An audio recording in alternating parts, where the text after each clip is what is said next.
All right, what's up, everybody? We are live and welcome back to another edition of My Endurance Live. If you're new to the group, welcome. My name is Eric. I'm a USCO ultra running certified coach, and I love running, talking about running, and helping other runners like you become better runners. Every week, I go live in the group and share on a topic of interest or a theme that I see going in the group or do a Q&A. So this week, I got something super exciting planned. Uh, Whether you're new to running, returning from running, from taking a break, or an old veteran who has been running for years, this is good to come back and just get down the fundamentals of running. I'm going to touch on a couple topics tonight. Posture, stride, cadence, hill striking. Like, is it really that bad? Um, Proper pacing and weekly volume. Um, if you're watching this on YouTube and you want to join My Endurance Life and get access to these live training calls, go to myendurancelife.com, click on the blue button that says join the team, and you'll get an invite, and we'll see you here. So, fundamentals to running, breaking them down from what I think is from least to most important. This is just my personal opinion, how it's affected my running the most, and not only like made running easier and fun, but just my efficiency became it just grew so much. So I just want to share these tips with you and what I've seen along the way just with newer runners coming in. And you can tell just when you're out on your normal runs if somebody's a new runner or not just by their gait and how they're moving. So I just want to share this with you to help you along your way. So first and foremost, posture. And the reason I put posture first, which would be the lowest on my list, is because and also I'm going to do this from a trail and road running perspective, a little bit on each because it changes when you change terrain. So the reason I put this first or lowest on my list is not that posture is not important. Posture is extremely important in running, especially road running. But in trail running, our posture changes a lot because of the terrain and everything that goes on with trail running, with the technicality, uphills, downhills, roots, rocks, the whole 9 yards, right? But with road running, it's really easy to get in a proper form, proper posture, and stick with it. But for new runners, it's important, but as you become a better and more efficient runner, your posture is going to naturally improve. If you follow any professional runner on Instagram, or you see a YouTube video or something like that, you're going to notice a couple things that they all have in common. Number one, they're trying to stay as relaxed as possible in their upper body. A lot of times, if you watch the Olympics, even the sprinters, like they're so relaxed that their cheeks are jiggling when they're running because from their neck and their shoulders, they're really just trying to just melt into what they're doing. So staying relaxed is super important. I notice on my runs that I have to remind myself just to relax because I lift my shoulders when I run. And after running for a marathon or ultra, that can be super taxing on your body and your shoulder muscles and into your back and into your shoulders, and it you can get sore. And once you start fatiguing, it can lead to other problems. So staying relaxed is important. Also, what you'll see other runners doing, experienced runners, veteran runners, pro runners, is what I like to call like a chicken wing, is they keep their elbows back. And so you'll see them running and jogging. And so they're relaxed here, but their elbows are behind them. So what that's going to do is keep you in an upright posture. So you're running vertically. And by running vertically, that you transfer the load and all the biomechanics that come along with running properly into your strong, large muscles, into your strong joints, and you're not compensating if you're leaning forward or bending at the waist, which brings me to bending at the waist.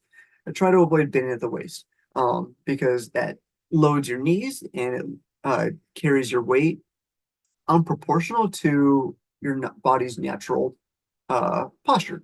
Think about when you're walking. When you're walking, are you hunched forward? Are you leaning back or anything like that? No, you're standing perfectly upright and just moving. So when we're running, we're basically in that same vertical posture, keeping our weight down through below us, transferring through our hips to our knees, ankles, and into our feet. Also, a lot of people tend, especially ultra runners, when we're out there for 6 hours, 8 hours, 12 hours, 24 hours. I'm guilty of this lots of times, and I have to give myself a conscious reminder is to look up, keep your chin up, look forward. Because where your head goes, your body goes. If you're looking down, then you're going to bring your shoulders forward, you're going to bring your waist forward, and it's just not as efficient as you want to be. So, especially running uphill. When we're running uphill, lots of times we get focused and stuck like right at the ground in front of us. And if we're trail running, this can be not only dangerous, but also load our neck more than we need to, because now that we're bouncing, running downhill, that load, it's got to go somewhere. So if we're looking up, that our neck and our head is going to, transfer all the weight and the energy down through us as it's intended to by design. So a couple things to remember: stay relaxed, your shoulders, elbows back. Trail runners, this is kind of hard when we're not on a flat surface, but just do your best.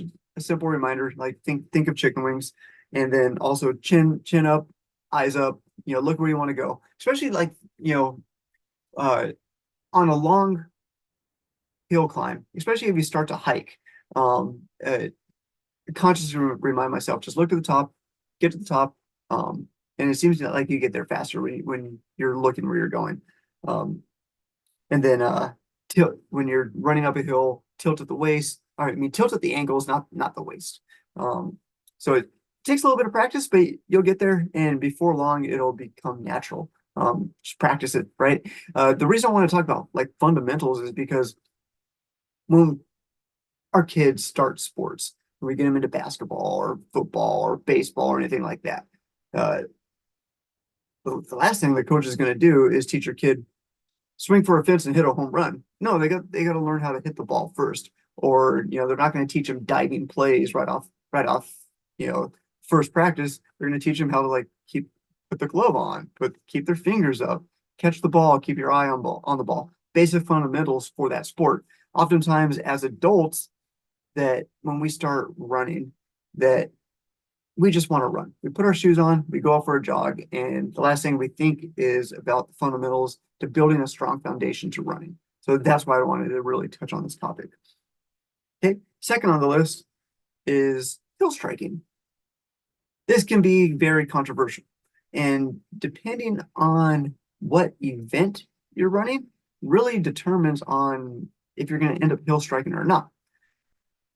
100-yard dash, 100K ultra marathon, two completely different disciplines. And the reason I'm using these as two extremes on opposite ends of the spectrums is to show the difference in gait, tempo, pace, like everything that's involved with running a super long race compared to a sprint. They're both forms of running. Remember, anything that a run is a jogging is running too. If your feet are not touching the ground at the same time, it's considered running. So it doesn't matter how fast you're going. The minute you have both feet touching the ground at the same time, it's walking. So that's the only difference between running and walking, if you want to get technical. But the reason I want to bring up sprinting is, of course, at a sprint, you're not going to heel strike because everything is moving forward for a short distance at a time. You're going to be on the balls of your feet, just driving, trying to go as fast as you can. 100K, you're jogging the entire race, walking, hiking, but the running parts, you're jogging. And hours and hours into it, it's going to be almost impossible not to heel strike. The reason heel striking isn't that important, especially for newer runners, is because one, we just want to find our natural gait. We just want to get comfortable with running, getting out there, and not really having to worry about running on our forefoot or anything like that, because that's going to overload our calves, especially if we're not used to it, and can result in injury. But it can also just burn us out and make it too hard to change something that might feel natural right now. So I'll get more into it when we get into it'll make more sense, I should say, when we get into cadence and stride length. But right now, if you're heel striking, don't worry about it. Main thing you really want to focus on is just keeping your feet underneath you. So instead of landing way drawn out, like that, which is a bad form of heel striking. Uh, if you're heel striking and you're landing underneath you with a nice, quick little stride and cadence, the load transferred into your heels and into your joints, into your feet, really it's minimal. And I wish I could remember the video I watched, but they did a side-by-side test on a treadmill that measured impact to somebody who was heel striking and somebody who was running on their forefoot.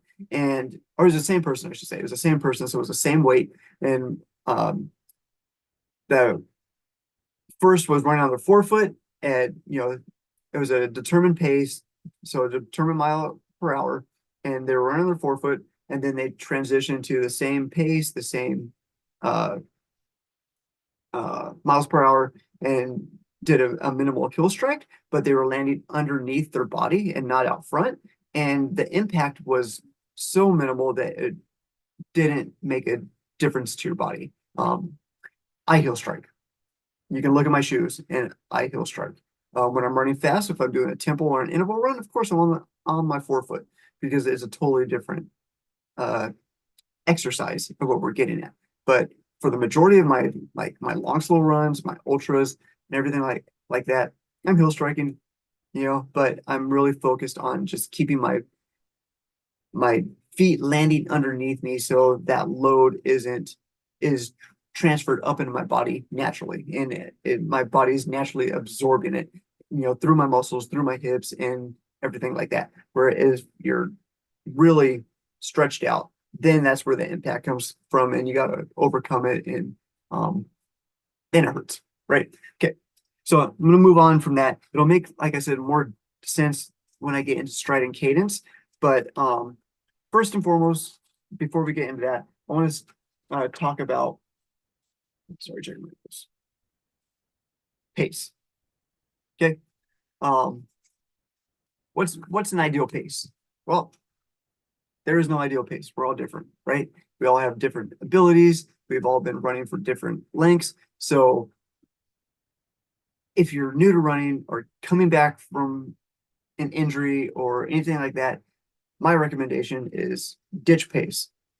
Turn it off your watch. Like, I know for road runners, it's super hard to do. Trail runners is not that hard because our pace varies so much. But like even me, like when I was training for this last marathon, it was hard for me to go for my long, slow run and not pay attention to pace, especially if we're running the same route that we're used to, or we're out for a set mileage. Say you're just out for a 6 mile run.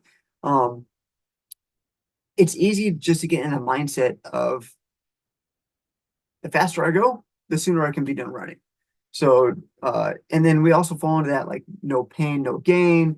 If I'm not going faster, I'm not improving. And these are all like it's wrong. Just, just to put it bluntly, if it's okay to run slow. In fact, we emphasize running slow. And I'll break down like training volume when we get there, and how I break down our training plan. A lot of people talk about the 80-20 rule. 80-20 rule is okay, but I want to elaborate more on how the 80-20 rule has its every training plan has its imperfections, but why I steer away from the 80-20 plan. But more on pace. So my most efficient runs and my most effective runs have come when I've been training for it. Actually, when I started introducing 4-1s into my regular training is when I started not paying attention to pace. Because if you're going to be walking for a minute and then running every 4 minutes after that, your pace really goes out the window. And you get to really, instead of worrying about how fast you're running, then you can start concentrating on how's my foot strike? How's my cadence? How's my stride? How's my posture? And everything that I just touched on earlier. When you're not paying attention to pace, you can really focus on these other basic and fundamentals and become a really good runner really quickly. Just by doing it, it becomes almost like a drill. Taking ground balls over and over again, you're just going to naturally get better at it. And paying attention to our running form and our running gait, stride, cadence, and all that, we're just naturally going to get better for it and at it instead of just going out and knocking out 6 miles just to knock out 6 miles. Um, so, and then again, once I got into ultra running and started training uh, on perceived effort as opposed to mileage and just going out for a timed run. One of my most effective runs ever was just a 6 hour run. No time goal. I mean, obviously 6 hours, but no mileage goal, no pace goal. It was just me running for 6 hours, thinking I got to focus on my nutrition plan because I wasn't worried about hitting splits or anything like that or staying on track. I could walk when I wanted to. I could jog when I wanted to.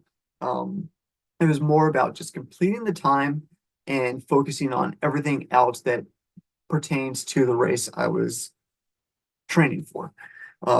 So again, if you're going out for a 2 hour run, just do it, an out and back or something like that. Run for an hour one way and an hour back the other way.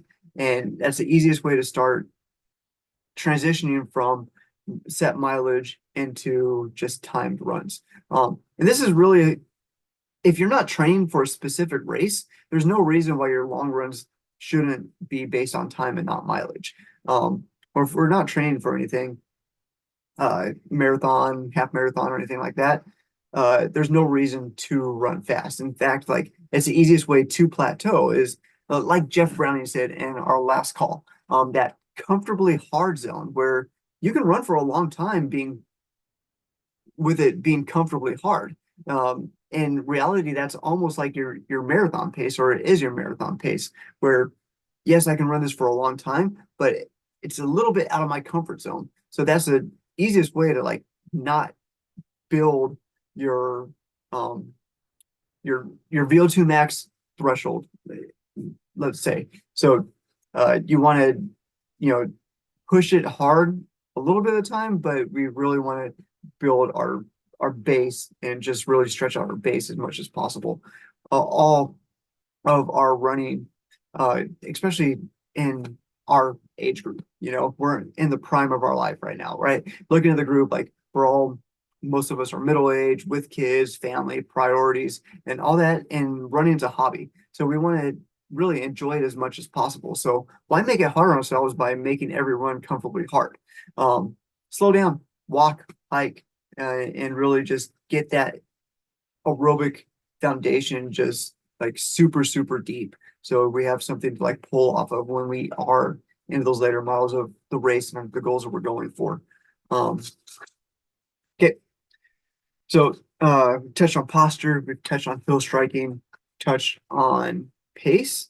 Now I want to touch on training volume. And I'm saving obviously stride and cadence for last because I think that it's super important to all runners. So stick around for that. So running and training volume. So again, this is based on the individual, on how much you're currently running right now, how long you've been running, and stuff like that. So a good rule of thumb is always a 10% rule. If you're not training for anything, in structured training plans will follow this 10% rule for the most part. And once we get into the ultra running category, especially 50 miles and above, it's it changes a little bit. But for road running, 90% of training plans out there are on this 10% rule, increasing volume by 10% every week in a strategic gradual incline until taper. And if we're not training for a race and we just want to start gradually increasing our volume, the 10% rule is a great way and a great area to start. So if you're running 10 miles right now, next week, add a mile, and then 1.2, 1.3, and then before long, like um a, a friend that I run with and a runner that I look up to, Taylor Spike. he mentioned on one of the podcasts that he was on that every year it took him 10 years to be able to run 100 miles a week of training for his ultras. And if you know anything about Taylor, he's run um, almost all the 200s out there, Moab, Tahoe, Bigfoot, um, just an awesome runner, crushes hundreds and stuff like that. But he mentioned in his podcast that like it took him 10 years to be able to run 100 miles, so just gradually increasing. He says it's like not that you can do it, but you'll really be crushed, if you go out for like a 50 or 60-mile week and you haven't been doing that volume consistently for a couple of years, that you can do it once, but it's really going to pay a toll on you. So I lean into that too, just increasing little by little. Like, remember, this is my endurance life. We're here for a lifestyle. We're not here to break records or prove anything to anybody. We're here just to make ourselves a better person through challenging ourselves. That's ultimately what running does for us. Okay. So as I said before, the 80-20 rule. So if you're not familiar with the 80-20 rule, the 80-20 rule in a nutshell is 80% of the time we are running slow, easy zone 2 training. Okay. 20% of the time we're running at threshold or above, really pushing ourselves, trying to get the most like at the other end of that spectrum. And there's some faults in that. And so the way I structure my training and my training guides and programs is 75% easy, zone 2, conversation pace. If you're following, rate of perceived effort, that's conversation pace. If you use heart rate monitors, zone 2. 20% is at race pace. And the reason I say 20% at race pace is because if we're not training in that area, like the 80-20 says, we're not going to run our marathon or ultra marathon at a super hard, intense effort. There's just no way. So if we're not training in that race pace zone, we're not going to be comfortable there when it comes the day to race. And so 20% of the time I'm running at race pace, and then 5% of the time I'm really digging in, kicking my butt, like to the point where I'm like hoping that this workout's over, like really pushing super, super hard. So again, that's 75%, 20%, 5%. 75% easy, 20% at race pace, 5% at like really kicking your butt, just hoping that the workout's over. And then by keeping it only at that 5%, like keeps us not overtrained to where we can recover quickly, because that's another thing that we have to consider when we're training for something, is how quickly are we going to recover to be able to train and still make gains the following week. So hope that sheds some light on something, on your perspective when it comes to training. Okay, and lastly, stride and cadence. I think this is the most important because I so rule of thumb, and it takes a little bit of like dialing in once you figure it out, but the rule of thumb is 180 steps per minute. And I learned this from I learned how to do this from reading the book Born to Run.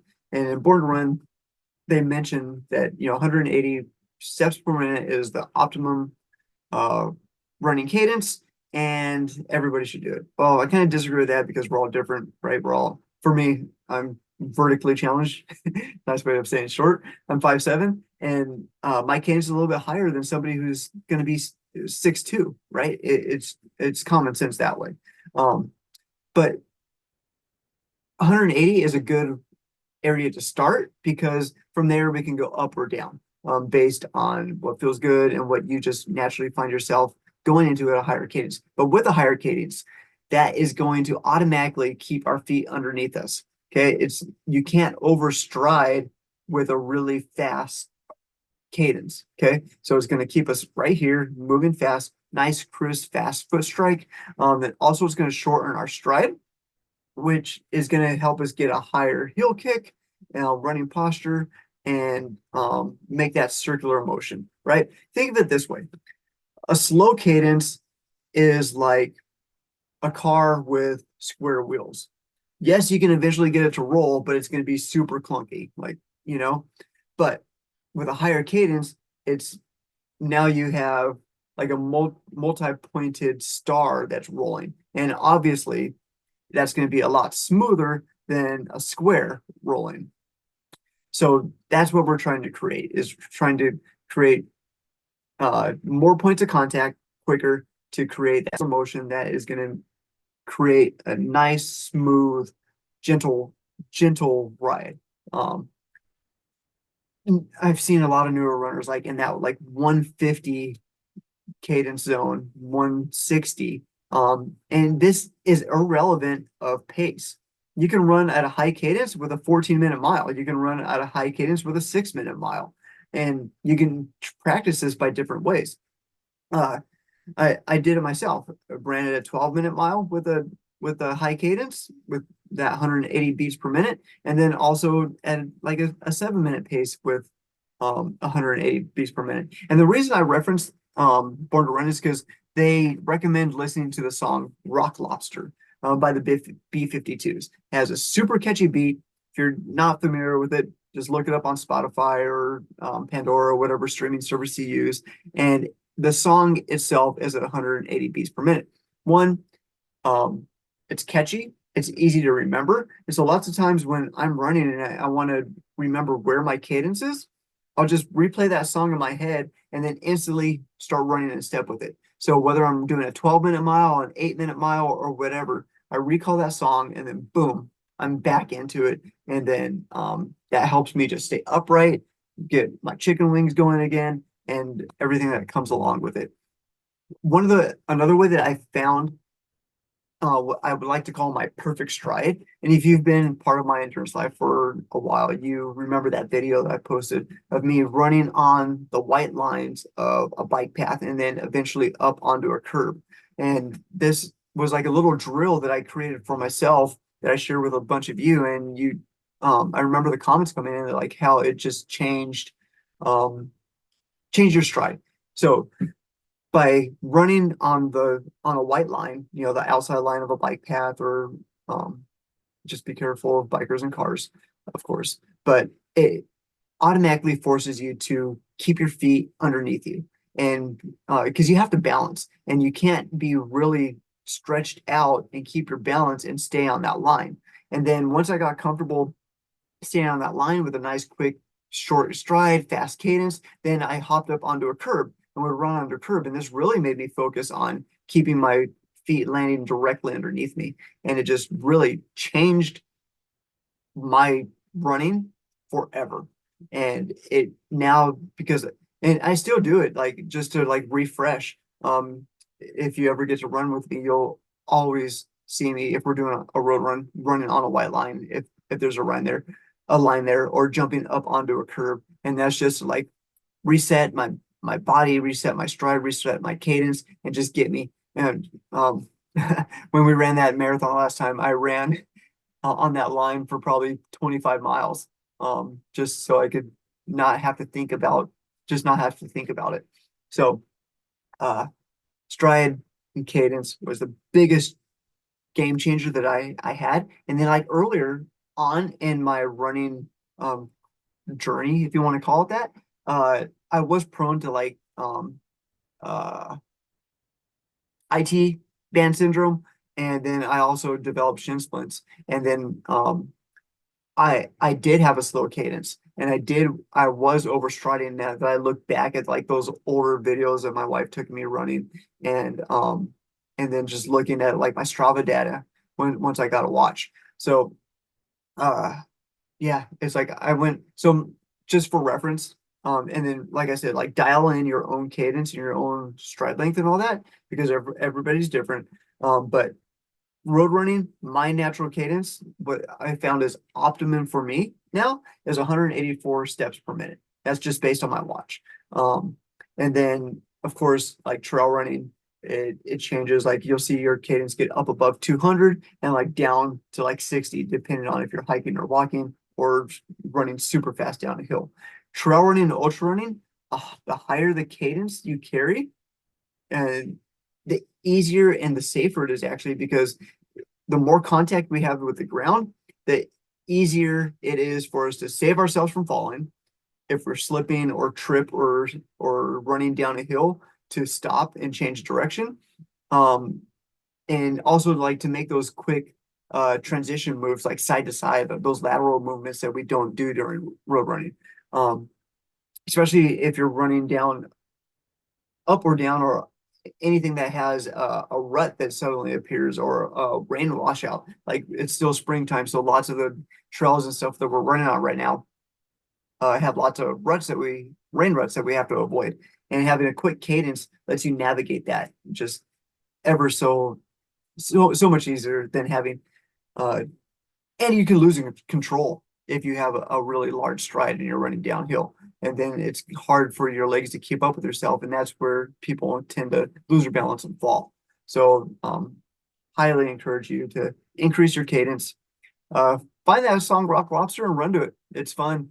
Even if it's not your taste of music, I think you'll enjoy it for one or two runs. Um, so, uh, I'll stick on here for a little bit if there's any questions.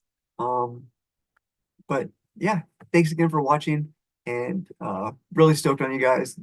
You keep me coming back. So.